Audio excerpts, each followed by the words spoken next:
Você já ouviu falar em casamento infantil no Brasil? De acordo com o IBGE, 88 mil crianças e adolescentes entre 10 e 14 anos vivem esse tipo de relação. Pará e Maranhão são os estados que mais concentram esses casos. A reportagem que vamos assistir agora mostra um pouco dessa realidade brasileira. Segundo dados do Fundo das Nações Unidas para a Infância, UNICEF, no mundo inteiro, cerca de 70 milhões de pessoas do sexo feminino, entre 20 e 24 anos, se casaram antes de completar 18 anos. Quase 400 milhões de mulheres, entre 20 e 49 anos, foram obrigadas a se casar quando ainda eram crianças. Ou seja, 41% da população mundial nessa faixa etária. A maior incidência está concentrada no Sudeste Asiático e na África subsaariana, mas a prática também acontece no Brasil. O país ocupa o 4º lugar no mundo em casamentos de crianças e adolescentes, atrás apenas da Índia, Bangladesh e Nigéria. O programa de hoje discute o casamento precoce. Eu recebo aqui no estúdio Daniela Araújo, mestre em Ciências Políticas e integrante do Instituto Promundo, e Tiago Luiz Sombra, professor de Direito Civil da Universidade de Brasília e procurador do Estado de São Paulo. Bem, obrigado pela presença dos senhores aqui no programa Fórum. Qual a razão de termos um número tão alto de casamentos infantis no nosso país? Bom, na verdade, o que a gente tem visto nas pesquisas internacionais, e essa é a primeira pesquisa, né, produzida no Brasil a respeito do assunto, são fatores, né, determinantes sociais que se articulam e engendram nesse fenômeno do casamento infantil e na adolescência. Então, a gente pode destacar a gravidez, né? Além de fatores relacionados ao controle da sexualidade dessas, principalmente das meninas, né? Então, o número de ocorrência de casamentos infantil e na adolescência no Brasil basicamente atinge as meninas, predominantemente.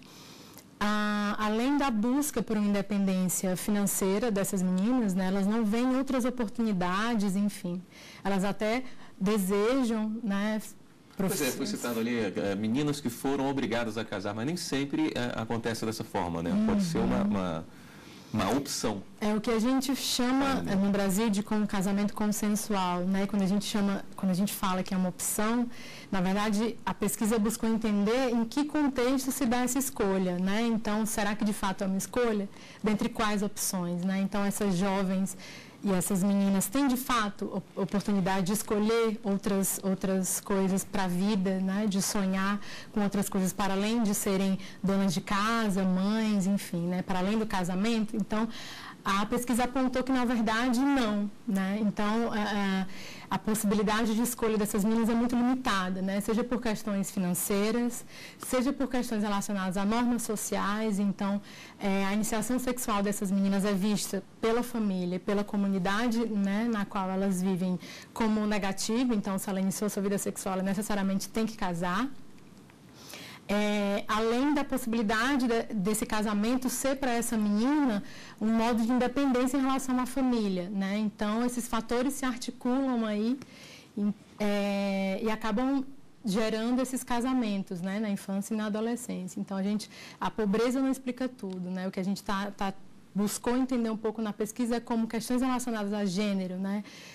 Normas sociais que implicam em relações desiguais de poder, aí acabam influenciando um pouco a escolha dessas meninas, né? Mas é um fenômeno que está mais presente nas classes sociais mais baixas. Sim, sim, mas ao mesmo tempo também a gente percebe que outros determinantes sociais, né, relacionados à oferta de serviços, relacionados a normas sociais, né, em relação a papéis de gênero, né, esse homem visto como provedor e essa menina como a dona de casa, feita para casar, feita para cuidar da casa e dos filhos, né, perpassa classes sociais. Então, é realmente entender um pouco como outras questões, além de questões econômicas, né, determinam o casamento nessa fase da vida. Agora, doutor Tiago, para o judiciário é visto de forma diferente a menina com menos de 18 e a menina com menos de 14, né? em cima um pouco desses dados que foram analisados pela pesquisa, o que a gente identifica no cenário hoje normativo é que o Código Civil, depois, a Constituição de 88, ela estabeleceu uma igualdade entre os cônjuges, o que não significa necessariamente que esses meninos com essa idade necessariamente casarão. Mas com a Constituição de 88, além dessa igualdade entre os cônjuges, tivemos a possibilidade de outras formações familiares, que não só a família matrimonial, aquela baseada no casamento, mas também aquela outra baseada na união estável, e até a família monoparental, que é aquela constituída pelo filho e por um dos pais. Atualmente, uma menina, o Código ainda admite, o Código Civil de 2002, que a partir dos 14 anos, uma das possibilidades de autorização para o casamento é exatamente a gravidez. Existia uma outra vinculada ao estupro de vulnerável, né? Ao estupro especificamente, e essa foi retirada do ordenamento a partir de alterações do Código Penal, mas o Código Civil ainda, por algum equívoco que não houve alteração específica, ainda mantém. Mas, de modo que hoje, somente a partir dos 14 anos, entre 14 anos em diante, só mediante gravidez. E, dali por diante, sempre autorizado pelos pais, por um dos pais ou por ambos, ou quando houver divergência entre os pais, a matéria é levada ao Poder Judiciário para que delibere se realmente esse casamento é a melhor solução naquela situação específica. Considerando que o casamento também vai gerar a emancipação desses menores, eles se tornarão capazes depois do casamento aqui. Agora, na prática, isso acaba não sendo nem observado, são coisas que acontecem nos rincões do país e a menina acaba não tendo direito, não sendo vista como sendo abraçada por esses direitos que teria na condição de casada, né? Exatamente. Então, independente, o que a gente também procurou entender se de fato ocorre só em áreas, enfim, indígenas ou rurais, né? A gente, enfim, tem no nosso imaginário que o casamento na infância e na adolescência estaria ligado mais a esses setores, né? Até perguntar para a senhora por que estão Pará e Maranhão, por exemplo. Na verdade, isso. Na verdade, a pesquisa do IBGE de 2010 revela índices de maior prevalência nesses estados do Brasil, né? Não significa que não exista a prática de casamento na infância e adolescência em outros estados. Né? O que a gente busca entender é o quão complexo é esse fenômeno no Brasil. Ele assume algumas outras características que diferem um pouco do casamento, por exemplo, na Índia ou em regiões, por exemplo, como na Nigéria, né?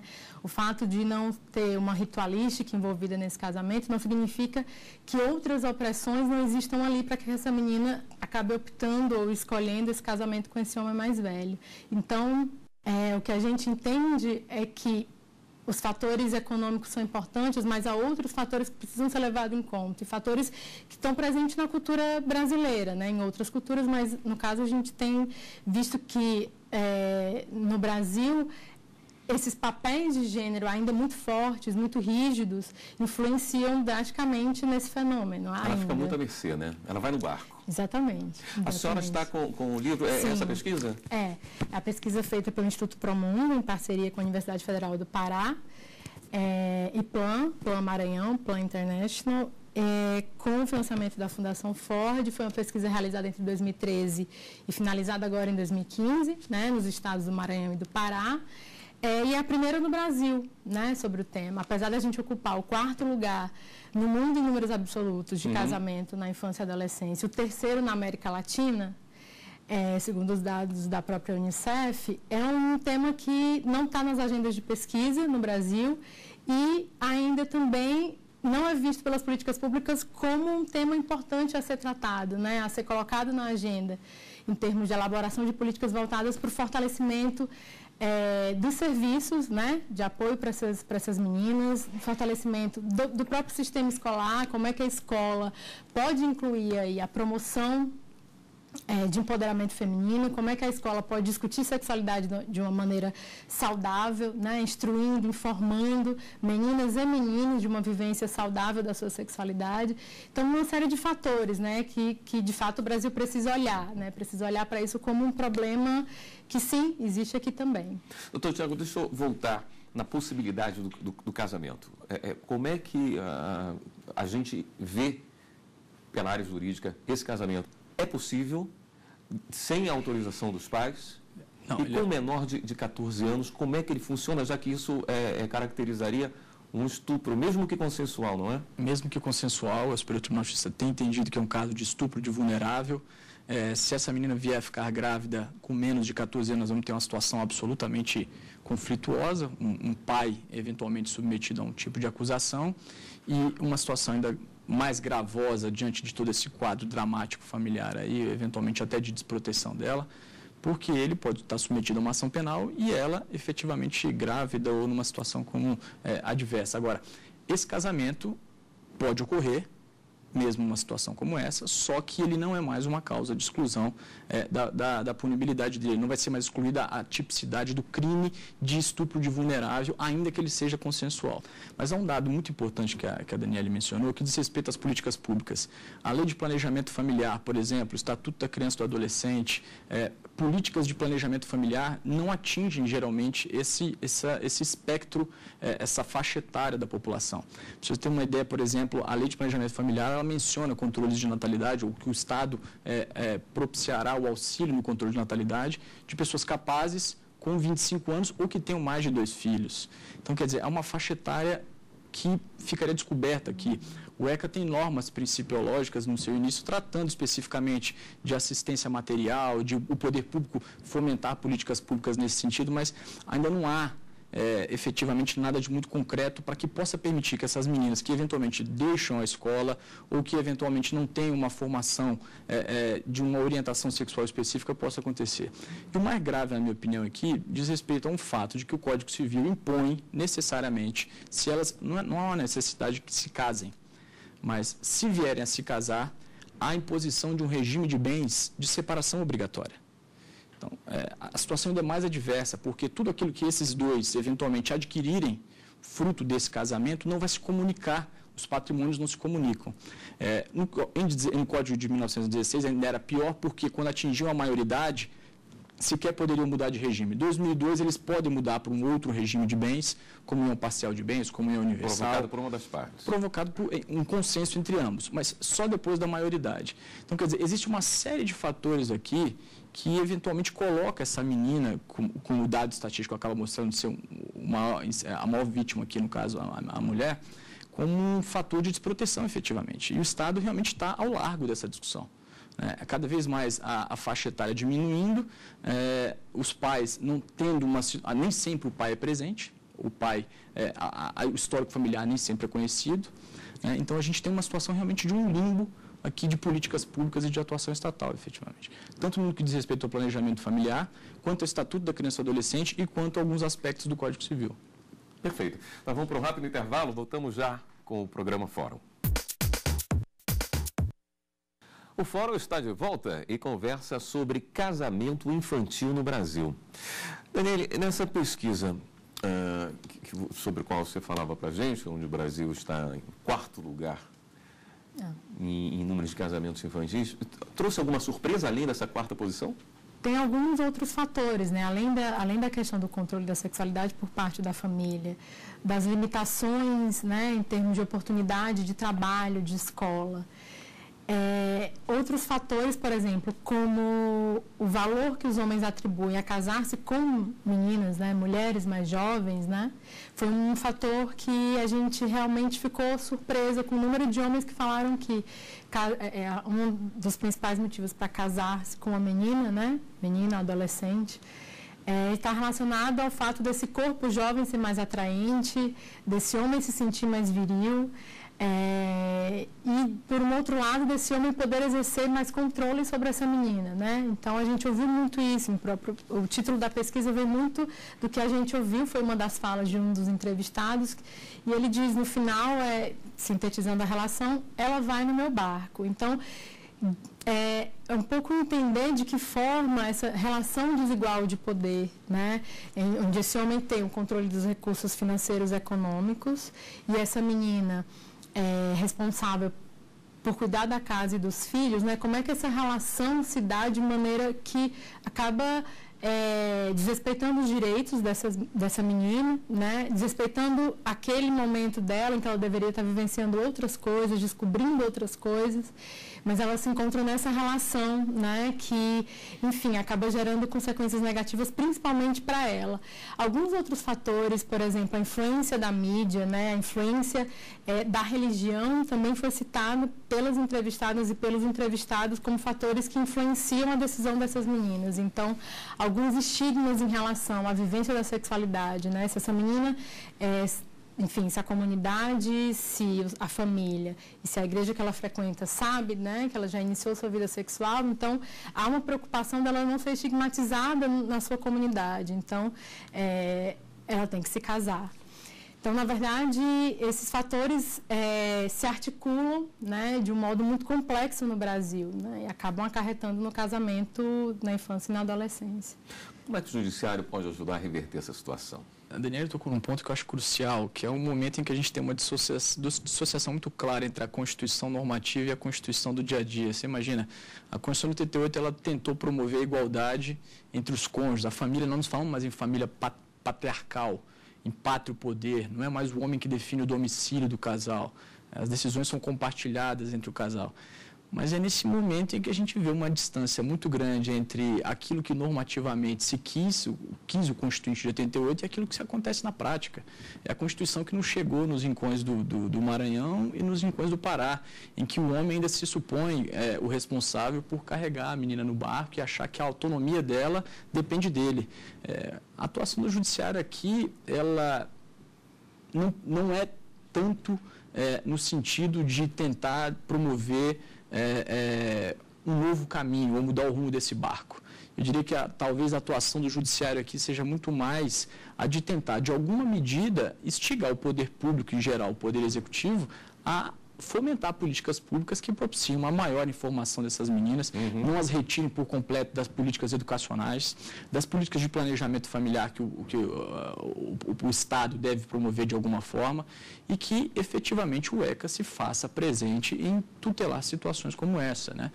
Veja, se a gente imaginar um caso como esse que a Daniela mencionou, que acontece efetivamente em estados como Pará e Maranhão, onde os índices do IBGE e de outros, constatado por outras organizações, são altíssimos, nós não temos só um problema econômico aqui. Não são só essas meninas que não sabem qual é o alcance da disciplina do direito de família para elas especificamente, sobrenome, direito aos alimentos, assistência material, assistência imaterial, enfim, todo tipo de responsabilidades, ou todo tipo de consequências que decorre de um casamento ou de uma união estável. Às vezes nem sabe o que é uma união estável. Então, vejam, a gente tem um muro construído efetivamente entre aquilo que a Constituição pretendeu ao promover uma igualdade entre ambos e aquilo que a gente vê na prática, onde ainda ela não conseguiu chegar mesmo após aí tantos anos de vigência dessa Constituição. O Judiciário, infelizmente, eu acho que nesse cenário ele deve atuar mais como um provocador de que o Executivo atue, que a administração pública atue com políticas públicas, que a sociedade se envolva, porque efetivamente esse não é um problema só de Estado, é um problema social fortíssimo, e eu acho que é um problema da comunidade. A gente precisa realmente tratar esse assunto como um problema nosso, de que a faixa etária tem se diminuído. Não se discute só a maioridade penal, o mundo inteiro não só se volta para a redução de idades para efeitos de punibilidade. Em vários ordenamentos mundo afora, as idades têm sido reduzidas também para casamentos, para contração de outras obrigações, celebração, capacidade civil. Então, nós temos constatado, a partir de políticas até de pesquisas na Universidade de Brasília, que efetivamente é um ciclo, é um fenômeno mundial mesmo. Há uma diminuição das faixas etárias em que essas meninas e esses meninos estão expostos a certas responsabilidades e consequências que não têm capacidade de dimensionar, né? E nós precisamos tentar estabelecer um elo entre todos esses atores envolvidos. A senhora acredita que seja mais importante diminuir a quantidade de casamentos com menores ou uma maior proteção? Na verdade, a diminuição do casamento será uma consequência, né, do fortalecimento de políticas públicas voltadas para essa faixa etária, né, do fortalecimento de programas educacionais voltados para o empoderamento de meninas, por um outro lado também, a gente precisa pensar também como é que a gente envolve os homens nessa discussão, né? Para além de fortalecer meninas, enfim, promover o empoderamento delas nos âmbitos econômico, social e político, é preciso pensar também em como a gente muda valores, né? Muda as normas sociais.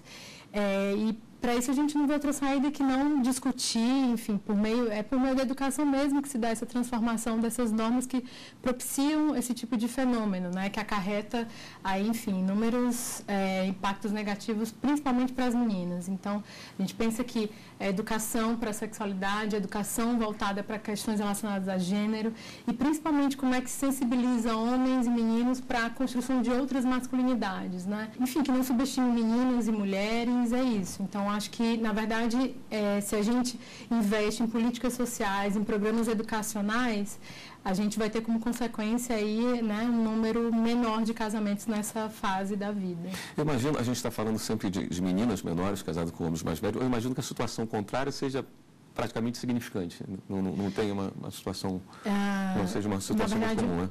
Não, na verdade, mais ou menos, né? Tem alguns números, por exemplo, esses dados do IBGE de 2010... São 88 mil meninas e meninos casados aqui, né, entre 10 e 14 anos. São 60 mil meninos, em torno de 60 mil meninas e 20 mil meninos. Então, temos também, né, o fato de ser menor do que o número das meninas significa que não existe. Existe sim, né, e aí por outras razões, né, que acho que a gente precisa explorar. É uma área, realmente, é um tema de pesquisa que a gente tem muito que explorar ainda. Inclusive, casamentos envolvendo meninos menores de idade, né. Uhum. Para a legislação não faz diferença, né? Não tanto. Em relação a homens e meninas, não. Um dado curioso que a Daniela mencionou a respeito dessa questão relativa a maior empoderamento das mulheres, a Universidade de Berkeley fez uma pesquisa recentemente constatando que os países que acabavam investindo, alocando melhor ou tendo mulheres em postos estratégicos ou mais capacitadas ou com melhores condições de competitividade, eram países com menores índices de violência doméstica. Agora, se homem ou se mulher, para efeito dessa faixa etária, não vai ser tão relevante. O que eu acho que é o mais importante da pesquisa, os dados que ela apura, é que o fenômeno existe. A faixa etária tem diminuído. Como é que nós vamos responder a isso? Se reduzindo os casamentos formais ou partindo para a informalidade ou não, mas a ideia é fortalecer essas políticas públicas para que esses números diminuam e nós possamos estabelecer muito mais dentro desses casamentos que eles ocorram efetivamente por vontade própria, exclusivamente, ou por condições que propiciem esses casamentos. A importância da pesquisa, né, para se trabalhar as ações em cima de números, realmente, né? Nós falávamos dos malefícios das meninas casadas com homens mais velhos. Eles também estão presentes quando têm faixas etárias próximas? O garoto de 16 com a menina de 14, o garoto de 15 com a menina de 13. São características diferentes, né? Porque aqui, o que elas falaram muito, por exemplo, em relação a meninos mais jovens, ou meninos da idade dela, é que esses meninos não têm responsabilidades, né? E aqui, responsabilidades, leia-se como esses meninos não poderão me prover economicamente, né? Então, o casamento entre homens adultos e essas meninas tem essa característica muito marcante, de desigualdade mesmo de poder, a partir dessa relação desigual que se estabelece, como essa menina cuidadora da casa e esse homem provedor, né? Então, economicamente, ele tem o poder. Então, ele determina, ele impõe a essa menina os seus desejos, os seus gostos, e aí, em vários âmbitos da vida, né? Desde a saída da escola até a dificuldade de negociação nas relações sexuais que eles estabelecerão, na quantidade de filhos que terão e quando terão. Então, tem essa característica muito forte nessa relação especificamente, entre homens adultos e essas meninas e adolescentes. Tem um dado curioso aqui, William. A idade núbil no Brasil é de 16 anos. Quando do Código de 1916, a idade núbil era 16 anos para a mulher e 18 anos para o homem.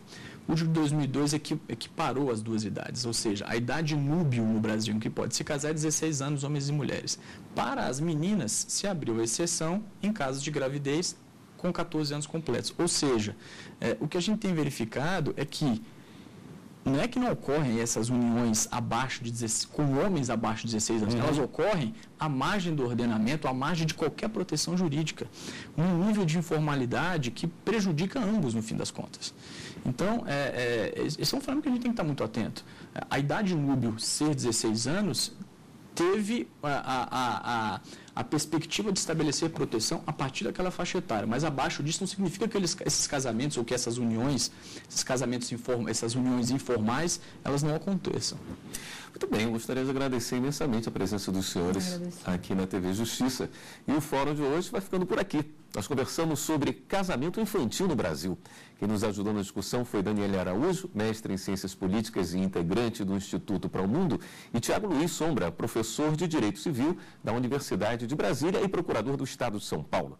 Se você quiser participar do nosso programa, você pode enviar sua sugestão para o e-mail forum@stf.jus.br.